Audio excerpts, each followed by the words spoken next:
السلام علیکم ملګري چې ټول به ښه وو. نننۍ ویډیو فیسبوک ریپورټینګ باره کې ده. تاسو به ډېر یوټیوبرونه لیدلي چې هغه تاسو ته ویډیوونه اپلوډ کړي، په هغه کې تاسو ته دا ویلي چې په کومه طریقې سره مو ریپورټ ډن کړو، هماغسې اکاونټ ډیلیټ شو. تاسو هم داسې وکړه، تاسو به اکاونټ ډیلیټ شي. ټول یې دروغ دي، فیک دي، جوړ دي.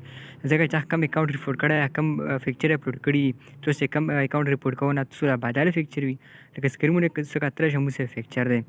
په دا طریقې سره زه به دا باندې ریپورټ ولګوم، د فیچر مطابق ریپورټ پر په دغه کې کوم وایلیشن غلطي او مطابق به ولګوم. تاسو چې کوم مطلب کوم پوسټ ډیلیټ کوئ، هغه به د مطابق نه وي، تاسو هم دا ریپورټ په ولګوئ، هغه بیا نه ریپورټ کېږي. نو دا دپاره تاسو صحیح طریقه ریپورټ کوم لګوئ. سکرین باندې کتلی شئ، کوم وایلیشن چا کړی دی، کوم وایلیشن موجوده دی فیسبوک کې، هغه مطابق سره ریپورټ ډن کولی شو. ډېر ملګرو تعلیم نه وي، دا باندې نه پوهېږي، سپام چلوي، هراسمنټ چلوي، داسې هیډ سپیچ، دا څه مطلب دی. نو دا دپاره تاسو ریپورټ په کومه طریقې سره زده کوو. په 3 لکه 3 ډار آپشنونه کلیک وکړو، چې کله باندې کلیک باندې سکرول ډاون کړئ، دلته آپشن دی لینګویج. کله لینګویج باندې کلیک کړو، دا په هر فیسبوک کې، مطلب افیشیل فیسبوک کې، داسې ولایت کې دا لینګویج آپشن به پیدا کړو. لاندې به سکرول ډاون کړئ، کتلی شو اردو آپشن هم شته، لاندې پښتو آپشن، چاینیز، هر نمبر تور زبان دا هم 2021 کې فیسبوک ایډ کړی دی، او پښتو زبان هم شته دی، د 3 کورونه کې ایډ دی. دلته پښتو له هم چینج کولی شو، بهر هم اردو له چینج کړو. را به شو پوسټ له، اوس چې کوم انګلیش هغه چینج شول اردو له، په اردو کې هر سړی پوهېږي.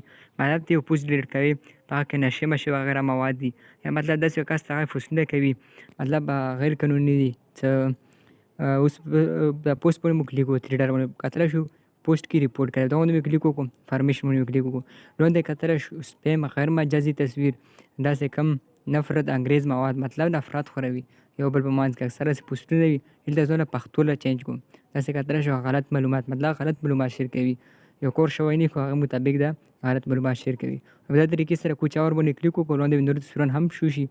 دلته کتلی شو جنسي سرګرمي، مطلب لغړ براونه تصویرونه، هر نمبر زه په اردو کې پوهېږو که نه پوهېږو، پښتو له چینج کړو، چې کوم ژبه کې تاسو پوهېږو هغې ته چینج کړو.